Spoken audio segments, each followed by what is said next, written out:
Hi guys, welcome back to my YouTube channel. അപ്പോൾ ഞാൻ ഇന്ന് വന്നിരിക്കുന്നതെന്ന് വെച്ചിട്ടുണ്ടെങ്കിൽ നിങ്ങൾക്ക് തംബ്നെയിൽ കണ്ടപ്പോൾ മനസ്സിലായി കാണൂല, അതെ, ഡെലിവറി സ്റ്റോറി പറയാൻ വേണ്ടിയിട്ടാണ് കേട്ടോ. അയ്യോ, അത് ഓർക്കുമ്പോൾ തന്നെ എനിക്ക് അങ്ങോട്ട് എന്താ പറയുക, പേടിയാണോ എന്തൊക്കെയോ ഒരു കേട്ടോ. അപ്പം അപ്പം നമുക്ക് കാര്യത്തിലേക്ക് പോവാല്ലേ. അപ്പം ഈ ചാനൽ ആരെങ്കിലും ആദ്യമായിട്ട് കാണുന്നതെങ്കിൽ ഒന്ന് പോയി സബ്സ്ക്രൈബ് ചെയ്യണേ.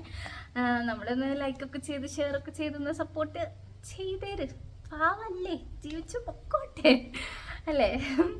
അപ്പോൾ നമുക്ക് വീഡിയോയിലേക്ക് പോയാലോ. അപ്പം എന്ന് വെച്ചിട്ടുണ്ടെങ്കിൽ ഞാൻ ഹോസ്പിറ്റലിലേക്ക് പോയതെന്ന് വെച്ചിട്ടുണ്ടെങ്കിൽ ഒരു ചെറിയ പെയിൻ വന്നിട്ടാട്ടോ പോയത്. അതിന് മുന്നേ എനിക്ക് ഒരു 2 ആഴ്ച മുന്നേ എനിക്കൊരു ചെറിയൊരു പെയിൻ വന്നിട്ടുണ്ടായിരുന്നു. അത് പക്ഷേ എനിക്ക് മനസ്സിലാക്കാൻ പറ്റിയില്ല അത് എന്തിൻ്റെ പെയിൻ ആണ് എന്നൊന്നും എനിക്ക് മനസ്സിലായിട്ടുണ്ടായില്ല. ഞാൻ വിചാരിച്ചു ഡെലിവറീൻ്റെ പെയിൻ ആയിരിക്കും എന്നൊക്കെ വിചാരിച്ചു. പക്ഷെ അതൊന്നും ആയിരുന്നില്ല. അങ്ങനെ അതും പറഞ്ഞ് ഞാൻ ഹസ്ബൻഡിനെ ഇങ്ങോട്ടേക്ക് വരുത്തിച്ചു. അത് കഴിഞ്ഞിട്ട് പിന്നെ ഞങ്ങൾ നല്ല കാറ്റാണ് കേട്ടോ, അതിൻ്റെ കുറച്ച് ഡിസ്റ്റർബൻസ് ഉണ്ടാവും, സോറി, എന്നോട് ക്ഷമിക്കണം കേട്ടോ.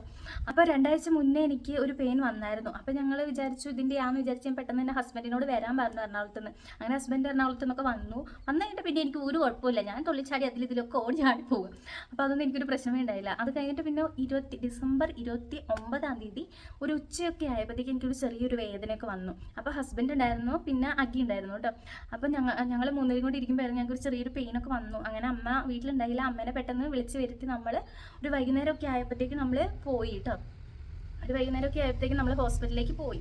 അന്നൊരു ഞായറാഴ്ചയായിരുന്നു കേട്ടോ. അപ്പം ഞങ്ങളങ്ങനെ പോയി. അവിടെ ചെന്ന് കഴിഞ്ഞിട്ട് കാഷ്വാലിറ്റിയിലാണ് ചെന്നത്. കാരണം വൈകുന്നേരം ആയപ്പോഴത്തേക്കും ഞങ്ങൾക്ക് എന്തായാലും OP ഒന്നും ഇല്ലല്ലോ. അങ്ങനെ ഞങ്ങൾ കാഷ്വാലിറ്റിയിലേക്ക് ചെന്നു. അവിടെ ചെന്ന് കഴിഞ്ഞപ്പോഴത്തേക്കും ഡോക്ടേഴ്സൊക്കെ ചെക്കപ്പൊക്കെ ചെയ്ത് നോക്കി. എന്നിട്ട് എന്നോട് ലേബർ റൂമിലേക്ക് പൊക്കോളാൻ പറഞ്ഞു, PV ചെയ്ത് നോക്കാമെന്ന് പറഞ്ഞു. അപ്പോൾ ആ സമയമൊക്കെ ആയപ്പോഴത്തേക്ക് എൻ്റെ ഡോക്ടർ വന്നായിരുന്നു. അങ്ങനെ എൻ്റെ ഡോക്ടർ വന്നപ്പോൾ ഞങ്ങൾ എന്ത് ചെയ്ത്, അങ്ങനെ ഡോക്ടർ പറഞ്ഞു ലേബർ റൂമിലേക്ക് പോരെന്ന് പറഞ്ഞു. അങ്ങനെ പോയി നോക്കി. അങ്ങനെ PV ചെയ്ത് നോക്കി. PV ചെയ്തിട്ട് ഡൈലേറ്റ് ഒന്നും ആയിട്ടില്ല, ഒരു കുഴപ്പമില്ല എന്ന് പറഞ്ഞു. അപ്പോൾ എന്നോട് പറഞ്ഞു, എന്നാൽ പിന്നെ ഒരു കാര്യം ചെയ്യേ, ഇന്ന് അഡ്മിറ്റ് ആവണമെന്നില്ല, വീട് എവിടെയാണെന്ന് ചോദിച്ചു. അപ്പോൾ ഞാൻ പറഞ്ഞു ഇങ്ങനെ ആലാറ്റിൽ, ഞങ്ങളുടെ സ്ഥലത്തിൻ്റെ പേര് പറഞ്ഞു. അപ്പോൾ പറഞ്ഞു അത്രയും ദൂരം പോകാൻ പറ്റൂല, അത് റിസ്ക് ആണ്, അതുകൊണ്ട് ഇന്നിവിടെ അഡ്മിറ്റ് ആയിക്കോ. എന്തായാലും ഡേറ്റ് അടുത്തായിരുന്നല്ലോ. എന്നോട് അഡ്മിറ്റ് ആവാൻ പറഞ്ഞ 2-ാം തീയതി ആയിരുന്നു. നമ്മൾ 29-ാം തീയതി പോയല്ലോ. പറഞ്ഞു ഡേറ്റ് എന്തായാലും ആയല്ലോ, കുഴപ്പമൊന്നുമില്ല, ഇനിയിപ്പോൾ ഡെലിവറി നടന്നാലും കുഴപ്പമൊന്നുമില്ല, അതുകൊണ്ട് അഡ്മിറ്റ് ആയിക്കോളാൻ പറഞ്ഞു. അങ്ങനെ അന്ന് അഡ്മിറ്റ് ആയി. 29-ാം തീയതി അന്ന് അഡ്മിറ്റ് ആയി, നൈറ്റ് അഡ്മിറ്റ് ആയി. അന്ന് വലിയ കുഴപ്പമൊന്നും ഉണ്ടായില്ല, ഒന്നും എനിക്ക് മരുന്നും കാര്യങ്ങളും ഒന്നും തന്നില്ല. ആ വേദന എനിക്ക് പിന്നെ വന്നിട്ടില്ല. അന്ന് ഞാൻ സുഖസുന്ദരിയായിട്ട് അവിടെ കിടന്നു കേട്ടോ. അങ്ങനെ കിടന്നു. അപ്പോൾ രാവിലെ ആയിട്ടും എനിക്ക് കുഴപ്പമൊന്നുമില്ല. ഒരു ഉച്ച ആവാനായപ്പോഴത്തേക്കും ഡോക്ടർ വന്നിട്ട് പറഞ്ഞു, നമുക്ക് ഇനിയിപ്പം വെറുതെ വെച്ചുകൊണ്ടിരിക്കണ്ടല്ലോ, നമുക്ക് ഡൈലേറ്റ് ചെയ്യാനുള്ള എന്തെങ്കിലും നോക്കാമെന്ന് പറഞ്ഞു. അപ്പോൾ നമുക്കൊരു ബലൂൺ ഉണ്ട്, ഒരു ബലൂൺ കത്തീറ്റർ, ആ സാധനം നമുക്ക് ഇതാക്കാം. അപ്പോൾ ഡൈലേറ്റ് ആയിക്കോളും, ഡൈലേറ്റ് ആവുന്നതനുസരിച്ച് ഈ സംഭവം പൊട്ടിപ്പൊക്കോളും എന്ന് പറഞ്ഞു എന്നോട്. അതായത് ഈ നമ്മുടെ ഉള്ളിലേക്ക് ഇൻസേർട്ട് ചെയ്ത് കഴിഞ്ഞിട്ട് നമുക്ക് അത് നമ്മുടെ വെജൈന ഡൈലേറ്റ് ആവുന്നതനുസരിച്ച് ആ സാധനം പൊട്ടി ഇങ്ങ് പോരുമെന്നാണ് എന്നോട് പറഞ്ഞത്. അങ്ങനെ ഓക്കെ. അത് സംഭവിച്ചൊന്നും ഉണ്ടായില്ല ഞങ്ങൾ, കാരണം വേദന വരുത്തിക്കുമല്ലേ, നമുക്കായിട്ട് വരുന്നില്ലല്ലോ. അപ്പോൾ കുറച്ച് വെയിറ്റ് ചെയ്ത് നോക്കി, എന്നിട്ടും വരാത്തത് കൊണ്ട് നമ്മൾ വേദന വരുത്തിക്കാൻ വേണ്ടിയിട്ടുള്ള കത്തീറ്റർ ഇട്ടു കേട്ടോ. അങ്ങനെ അത് ഇട്ട് കഴിഞ്ഞ് അപ്പോൾ എനിക്ക് അപ്പോഴും വേദനയൊന്നുമില്ല, എനിക്കൊരു കുഴപ്പമില്ല. ഞാനങ്ങനെ നടന്ന് ഉച്ചയ്ക്ക് ആയപ്പോൾ ഞാൻ ഈ തന്നെ നടത്തും. അങ്ങനെ അപ്പം ഈ ചെറിയൊരു വേദനയൊക്കെ വന്ന് തുടങ്ങി. അപ്പോൾ എനിക്ക് സഹിക്കാൻ പറ്റാണ്ടായി.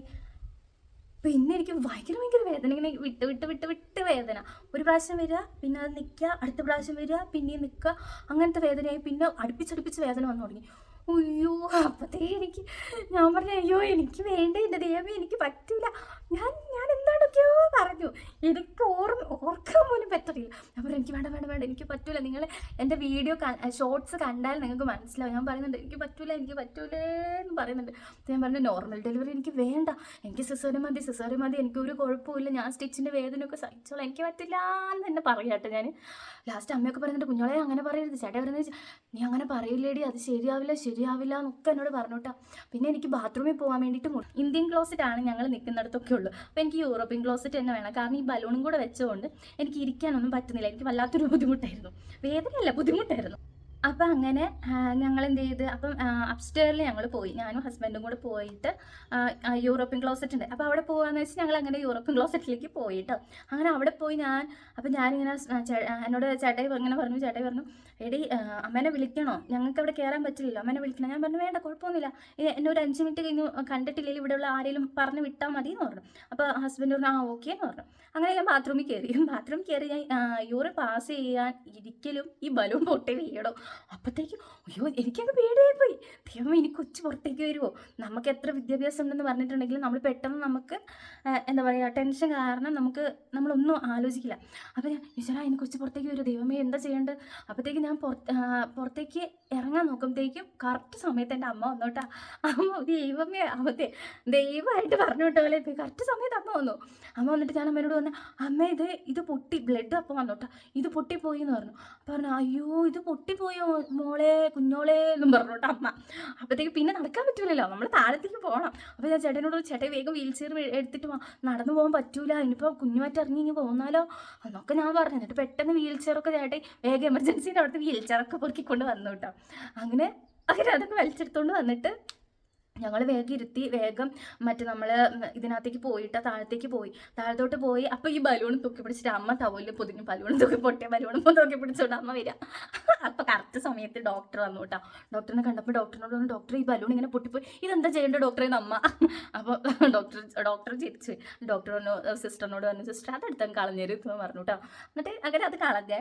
എന്നിട്ട് ഡോക്ടർ പറഞ്ഞു അയ്യേ ഇതിന് പേടിക്കൊന്നും വേണ്ട, നിങ്ങൾക്ക് ഡൈലേറ്റ് ആയി കാണും, അതുകൊണ്ടായിരിക്കും ബലൂൺ പൊട്ടി പോയതെന്ന് പറഞ്ഞു. അപ്പോൾ ഞാൻ പറഞ്ഞു ഓക്കെ ആയതായിരിക്കും എന്നൊക്കെ പറഞ്ഞു കഴിഞ്ഞിട്ട് എന്നോട് പറഞ്ഞു നീ ഒരു കാര്യം ചെയ്യും, നീ ലേബർ റൂമിലേക്ക് ഒരു അരമണിക്കൂർ കഴിഞ്ഞിട്ട് വരാൻ പറഞ്ഞു. അപ്പോൾ ഞാൻ പറഞ്ഞു ഓക്കെ അരമണിക്കൂർ കഴിഞ്ഞിട്ട് വരാമെന്ന് പറഞ്ഞു കേട്ടോ. അങ്ങനെ ബാക്കി അടുത്ത വീഡിയോയിലേക്ക് കാണാം കേട്ടോ. അപ്പം ബാക്കി സ്റ്റോറി നമുക്ക് അടുത്ത വീഡിയോയിൽ കണ്ടാലോ. ഇല്ല ഒരുപാട് നീണ്ടുപോകുക അതാണ്. അപ്പോൾ അത്രയേ ഉള്ളൂ. ചാനൽ സബ്സ്ക്രൈബ് ചെയ്യാൻ മറക്കരുത് കേട്ടോ. വീഡിയോസ് ഇഷ്ടപ്പെടുവാണെങ്കിൽ ലൈക്ക് ചെയ്യാനും ഷെയർ ചെയ്യാനും കമൻറ്റ് ചെയ്യാനും മറക്കരുത്. അപ്പം ബൈ.